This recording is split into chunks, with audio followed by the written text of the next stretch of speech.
অনেক সময় আমাদের চাকরি পরীক্ষায় প্রশ্নপত্রে দেখা যায় 4টি অপশন দিয়ে জিজ্ঞাসা করা হয় এই 4টি অপশনের মধ্যে কোনটি মূলদ সংখ্যা বা কোনটি অমূলদ সংখ্যা, কোনটি স্বাভাবিক সংখ্যা, কোনটি বাস্তব সংখ্যা। এই ধরনের প্রশ্ন প্রায়ই চাকরি পরীক্ষায় আসতে দেখা যায়। কিন্তু এই বিষয়ে আমাদের সঠিক ধারণা না থাকার জন্য আমরা অনেক সময় প্রশ্নপত্রে উত্তর করতে গিয়ে বিভ্রান্তিতে পড়ি। কিন্তু আশা করি আজকের এই ভিডিও দেখার পর তোমাদের এই বিষয়ে কোনো রকম বিভ্রান্তি সৃষ্টি হবে না। চলো শুরু করি আজকের ক্লাস। প্রথমেই আমরা জেনে নেব যে স্বাভাবিক সংখ্যা কাকে বলে।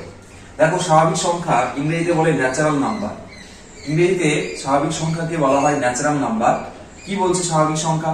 বস্তু সমূহ, কোনো বস্তুকে গণার জন্য, কোনো বস্তু সমূহ গণনার প্রয়োজনে, মানে হচ্ছে কোনো বস্তুকে গণনা করার জন্য যে সমস্ত সংখ্যার উৎপত্তি হয় তাদের স্বাভাবিক সংখ্যা বলে।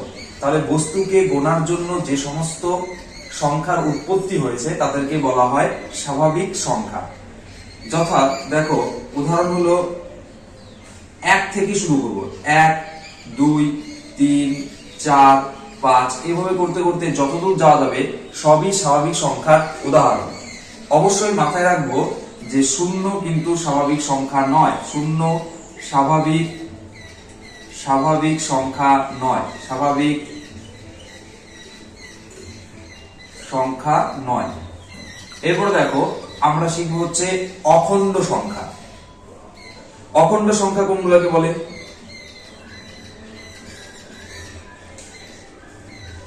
অখণ্ড সংখ্যা এটাকে ইংরেজিতে বলা হয় হচ্ছে হোল নাম্বার।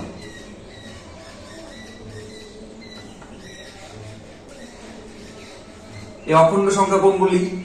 0 সহ, তাহলে কি বললাম? 0 সহ সমস্ত স্বাভাবিক সংখ্যা। সমস্ত স্বাভাবিক সংখ্যা হচ্ছে অখণ্ড সংখ্যা। 0 সহ সমস্ত স্বাভাবিক সংখ্যা হচ্ছে অখণ্ড সংখ্যা। তার মানে আমি উদাহরণ হিসেবে বলতে পারি অখণ্ড সংখ্যা কয়েকটি উদাহরণ: 0, 1, 2, 3, তারপরে 4, 5 এভাবে করতে যতদূর যাওয়া যায় করতে করতে সমস্ত সংখ্যাগুলোই হচ্ছে অখণ্ড সংখ্যার উদাহরণ। মাথায় রাখতে হবে 0টা অখণ্ড সংখ্যার উদাহরণ। 0 সাথে সমস্ত স্বাভাবিক সংখ্যা যুক্ত করলে যে সংখ্যার লিস্ট পাওয়া যাবে সেগুলোই হচ্ছে অখণ্ড সংখ্যা বা হোল নাম্বার। মাথায় রাখবো 0 স্বাভাবিক সংখ্যা নয়। এরপরে আমরা জানবো পূর্ণ সংখ্যা। পূর্ণ সংখ্যা কোনগুলো? দেখো, পূর্ণ সংখ্যা, পূর্ণ সংখ্যা কোনগুলো? পূর্ণ সংখ্যা হচ্ছে -1, -2, -3, -4 এরকম করতে করতে যতদূর যাওয়া যায় এগুলো সাথে 0 এবং সমস্ত স্বাভাবিক সংখ্যা। সমস্ত স্বাভাবিক সংখ্যা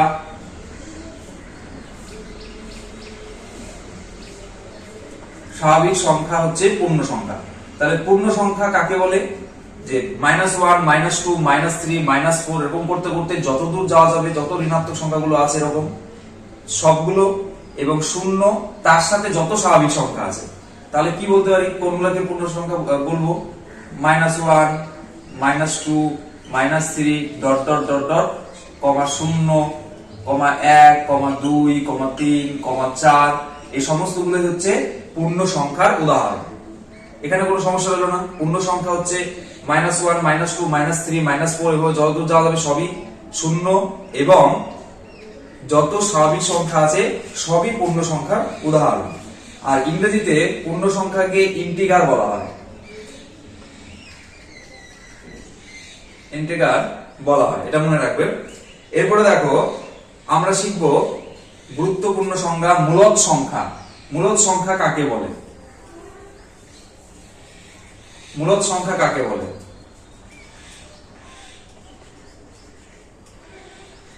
মূলদ সংখ্যা মাথায় রাখবে যে সব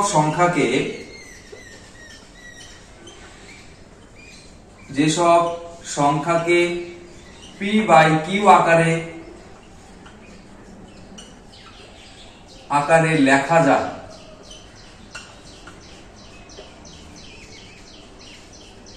যায়, যেখানে কিউ নট ইকুয়াল টু 0, সেসব সংখ্যাকেই বলে মূলদ সংখ্যা। সেসব সংখ্যাকে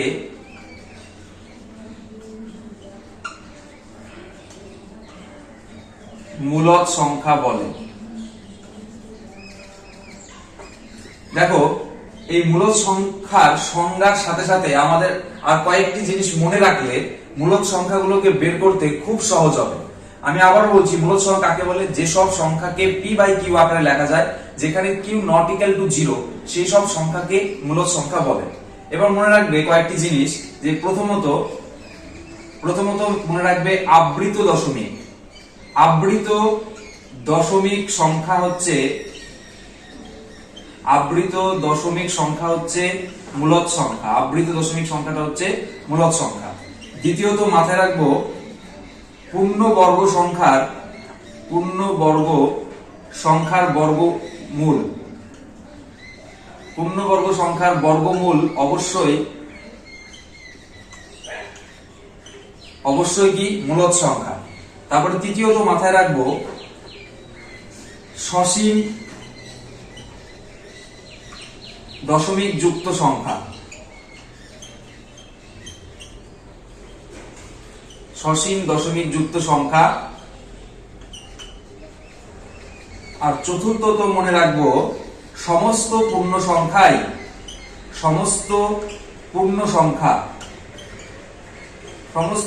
সংখ্যাই হচ্ছে মূলদ সংখ্যার উদাহরণ। তাহলে কি বললাম? আবৃত দশমিক সংখ্যাগুলো মূলদ সংখ্যা, পূর্ণবর্গ সংখ্যার বর্গমূল সেটাও মূলদ সংখ্যা, সসীম দশমিক যুক্ত সংখ্যা সেটাও মূলদ সংখ্যা, সমস্ত পূর্ণ সংখ্যা সেটাও মূলদ সংখ্যা। তাহলে উদাহরণ দেখা যাক। উদাহরণ হচ্ছে মূলদ সংখ্যার উদাহরণ। তাহলে আমরা প্রথমে আবৃত দশমিকের কথা বলি। 0.03, এখানে একটা আবৃত দশমিক যদি থাকে তাহলে এটা অবশ্যই মূলদ সংখ্যার উদাহরণ হবে। তারপরে যদি বলে পূর্ণবর্গ সংখ্যার বর্গমূল, তাহলে পূর্ণবর্গ সংখ্যা কত? 25, একটা পূর্ণবর্গ সংখ্যা, তার বর্গমূল মানে √25, এটা অবশ্যই কি হবে? মূলদ সংখ্যা। এরকম আর একটা উদাহরণ দিলাম, √81, যেরকম 9 নং 81, তাই না? তাহলে পূর্ণবর্গ সংখ্যা হচ্ছে 81, তার বর্গমূল সেটা কি হবে? মূলদ সংখ্যা। তারপরে দেখবো সসীম দশমিক যুক্ত সংখ্যা। দেখা গেল কোনো একটা সংখ্যাকে ভাগ করে এরকম পাওয়া যাচ্ছে 4.56, আর হচ্ছে না, তো এখানে সসীম, এর মানে শেষ আছে, তাহলে এটাও মূলদ সংখ্যার উদাহরণ। এরপরে আমরা মাথায় রাখবো সমস্ত পূর্ণ সংখ্যা। পূর্ণ সংখ্যাগুলি কোনগুলি? -1, -2, -3, -4, 0, আর সমস্ত স্বাভাবিক সংখ্যা মানে কি 1, 2, 5, 7, এগুলো যত আছে সবই হচ্ছে কি মূলদ সংখ্যার উদাহরণ। বলাই হয়েছে সমস্ত পূর্ণ সংখ্যাই কি? যেগুলো পূর্ণ সংখ্যা সেগুলোই মূলদ সংখ্যা। ঠিক আছে?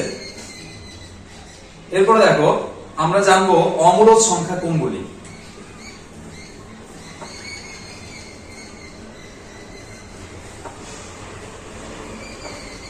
অমূলদ সংখ্যা দেখো,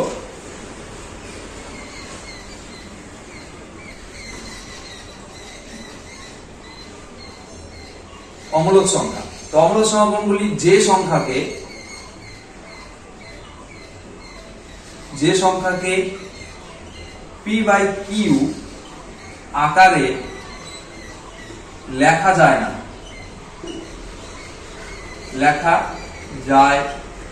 না, কমা, যেখানে এই কিউ নট ইকুয়াল টু 0, সেসব সংখ্যাকে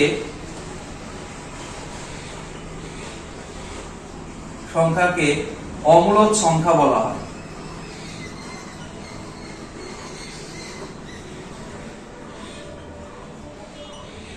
অমূলদ সংখ্যা বলে। এবার দেখো, মাথায় রাখবে এই সংজ্ঞাটার সাথে সাথে আমাদেরকে মাথায় রাখতে হবে যে যত অসীম দশমিক যুক্ত সংখ্যা আছে সবই হচ্ছে মূলদ সংখ্যা। কি মাথায় রাখলাম? যে অসীম দশমিক যুক্ত সংখ্যাই হচ্ছে অমূলদ সংখ্যা। তার মানে যে দশমিক সংখ্যার শেষ নেই, মানে হতেই থাকে, যেরকম ধরো 0.23467 8 আছে, সেগুলো হচ্ছে অবশ্যই অম্লজ সংখ্যার উদাহরণ। ঠিক আছে, এটা মাথায় রাখবো। তারপরে আর কোনগুলি? তারপরে √7, এটাও একটা মূলদ সংখ্যা, অম্লজ সংখ্যার উদাহরণ। আমরা আগেই বলেছি যদি পূর্ণবর্গ সংখ্যা হতো, পূর্ণবর্গ সংখ্যার বর্গমূল হলে সেটা হচ্ছে মূলদ সংখ্যায় পড়তো। যেহেতু 7 পূর্ণবর্গ নয়, তাই এটা অমূলদ সংখ্যার উদাহরণ হবে। তারপরে দেখো যত অবীজগণিতিক সংখ্যা আছে সবই অমূলদ সংখ্যার উদাহরণ। যেরকম ধরো পাই, এটা হচ্ছে অমূলদ সংখ্যার উদাহরণ। √2, √3 এগুলো সবই হচ্ছে অমূলদ সংখ্যার উদাহরণ, কারণ এই সংখ্যাগুলোকে আমরা p/q আকারে প্রকাশ করতে পারি না। ঠিক আছে, এবার দেখো একটা জিনিস মাথায় রাখবো যে মূলদ সংখ্যা এবং অমূলদ সংখ্যার যোগফল সবসময় অমূলদ সংখ্যা হয়। এই জিনিসটা মাথায় রাখবো যে মূলদ সংখ্যা যোগ অমূলদ সংখ্যা যদি করা হয়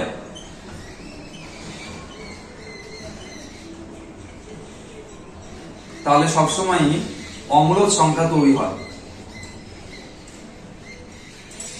অম্লজ সংখ্যা পাওয়া যায়, অম্লজ সংখ্যা পাবো। ঠিক আছে, মূলদ সংখ্যা এবং অম্লজ সংখ্যাকে যোগ করলে আমরা অম্লজ সংখ্যা পাবো। এবারে আমরা কি জানবো যে 4টি করে অপশন দিয়ে চাকরির পরীক্ষার্থীদের যেরকম ধরনের প্রশ্নগুলো করা হয় তার দু একটা উদাহরণ নিয়ে আলোচনা করব। চলো দেখে নাও সেই সমস্ত উদাহরণ। দেখো আমি বোর্ডে এখানে 4টি প্রশ্ন দিয়েছি। এরকম ধরনের প্রশ্নগুলো পরীক্ষায় আসে। প্রথম প্রশ্নটা কি বলা হয়েছে? কোনটি অম্লজ সংখ্যা? কতগুলি অপশন দেওয়া হয়েছে, এরপরে বলা হয়েছে কোনটি অম্লজ সংখ্যা। বলা হয়েছে -3। ঠিক আছে, আমাকে জানতে হবে অম্লজ সংখ্যা। তারপরে দেওয়া আছে 7/3, তারপরটা দেওয়া আছে 3.732, তার উপরে কি 32 থেকে আবৃত দশমিক, আর ডি নাম্বার দেওয়া আছে 7.3531213336, আরো যাচ্ছে, মানে অসীম। এবার দেখো এগুলোর মধ্যে কোনটি অম্লজ সংখ্যা। প্রথমেতে আমরা জানি যে -3টা কি একটা পূর্ণ সংখ্যার উদাহরণ, আর আমরা জানি পূর্ণ সংখ্যা মানেই মূলদ সংখ্যা, তাই -3 হবে না। এরপরে আমরা দেখবো 7/3, এই 7/3 কে আমরা p/q আকারে প্রকাশ করতে পারছি, এবং যেখানে q not equal to 0, অতএব এই 7/3টাও অম্লজ সংখ্যা হবে না। আর সংজ্ঞায় আমরা বলেছিলাম যে আবৃত দশমিক যুক্ত সংখ্যাগুলো যদি আবৃত দশমিক সংখ্যা হয়, আবৃত দশমিক সংখ্যা যদি হয় তাহলে সেটা অবশ্যই কি হবে? সেটা অবশ্যই মূলদ সংখ্যা হবে। তাহলে এটা কি মূলদ সংখ্যা? তাহলে অম্লজ সংখ্যা নয়, তাহলে এটাও হবে না। তাহলে ডি নাম্বার দেখো, ডি নাম্বারে আমরা এটা হবে, তাহলে তিনটাই যদি না হয় তাহলে এটা অবশ্যই অম্লজ সংখ্যা হবে। কেন হবে এটা? কারণ আমরা বলেছিলাম যে সমস্ত দশমিক যুক্ত সংখ্যা অসীম, যার মানটা হচ্ছে অসীম, এই মানটা এখানে কি আরো চলতেই থাকবে, শেষ নেই, তাই এটা হচ্ছে অম্লজ সংখ্যা। তাহলে অম্লজ সংখ্যার একটা বৈশিষ্ট্য বলেছিলাম যে অসীম দশমিক যুক্ত সংখ্যা হবে, তাই এই ডি নাম্বার অপশনটাই হবে অম্লজ সংখ্যার উদাহরণ। এরপর দেখো 2 নম্বর প্রশ্ন কি বলছে? √17 হলো কি পূর্ণ সংখ্যা, অখণ্ড সংখ্যা, মূলদ সংখ্যা না অম্লজ সংখ্যা? তাহলে √17 কি পূর্ণ সংখ্যা? অবশ্যই না। পূর্ণ সংখ্যা কোনগুলি? পূর্ণ সংখ্যা হচ্ছে -1, -2, -3, -4 এরকম করতে করতে যতদূর যাওয়া যায়, এবং 0 এবং তার সাথে 1 2 3 4 5 6 করে যতদূর যাওয়া যায় সেগুলো হচ্ছে পূর্ণ সংখ্যা। √ যুক্ত সংখ্যা কখনোই পূর্ণ সংখ্যা নয়। যদি 17 লেখা থাকতো তাহলে পূর্ণ সংখ্যা হতো, তাহলে এটাও হবে না। তারপরে দেখো বি নম্বরে কি বলছে? অখণ্ড সংখ্যা। অবশ্যই না। অখণ্ড সংখ্যা কোনগুলি? অখণ্ড সংখ্যা 0, 1 2 3 4 5 6 করতে করতে যতদূর যাওয়া যায় সেগুলি অখণ্ড সংখ্যা, তাহলে এটা হবে না, কাটা। তারপরে দেখো লেখা আছে মূলদ সংখ্যা। মূলদ সংখ্যা কোনগুলি? যে সংখ্যা আমরা মাথায় রাখবো যে পূর্ণবর্গ সংখ্যার বর্গমূল হলেই, পূর্ণবর্গ সংখ্যার বর্গমূল হলেই সেটা মূলদ সংখ্যা। যেহেতু 17টা পূর্ণবর্গ সংখ্যা নয়, তাই সেটা অবশ্যই মূলদ সংখ্যা হবে না। আর 17 যেহেতু পূর্ণবর্গ সংখ্যা নয়, তাই এটা অম্লজ সংখ্যার উদাহরণ। তারপরে 3 নম্বর কি বলছে? 3 নম্বর হচ্ছে 5 যোগ √7 হলো ড্যাশ, মূলদ সংখ্যা, অম্লজ সংখ্যা না বাস্তব সংখ্যা? তো এই উত্তরটা কি হবে? আমরা কিছুক্ষণ আগে বললাম যে একটা মূলদ সংখ্যার সঙ্গে যদি অম্লজ সংখ্যা যোগ করি তাহলে আমরা সবসময়ই অম্লজ সংখ্যা পাবো। এখানে দেখো 5টা হচ্ছে মূলদ সংখ্যা আর √7টা হচ্ছে অম্লজ সংখ্যা, তাহলে √7 আর 5 যোগ করলে কি হবে? অবশ্যই অমূলদ সংখ্যাটি হবে। উত্তর বি অপশনটি সঠিক। কেন? কারণ আমরা জানি মূলদ সংখ্যার সাথে অমূলদ সংখ্যা যোগ করলে অবশ্যই নতুন একটা অমূলদ সংখ্যা পাওয়া যায়। আর 5টা অবশ্যই মূলদ সংখ্যা, আর √7 অবশ্যই একটা অমূলদ সংখ্যা। তাহলে মূলদ আর অমূলদ যোগ করে কি পেলাম? অবশ্যই অমূলদ সংখ্যা পাবো। তারপরে দেখো 4 নম্বর প্রশ্নটা কি বলছে, নিচের কোনটি মূলদ সংখ্যা? মূলদ সংখ্যা আমাকে বের করতে বলা হয়েছে। √3 অবশ্যই মূলদ সংখ্যা নয়, কারণ এটা একটা পূর্ণবর্গ সংখ্যা নয়। পূর্ণবর্গ সংখ্যার বর্গমূল হলেই, কি বললাম, পূর্ণবর্গ সংখ্যার বর্গমূল হলেই কেবল মূলদ সংখ্যা হয়। যেহেতু এটা পূর্ণবর্গ সংখ্যার বর্গমূল নয়, তাই এটা মূলদ সংখ্যা হবে না। তারপরে √7 একইভাবে এটাও হবে না।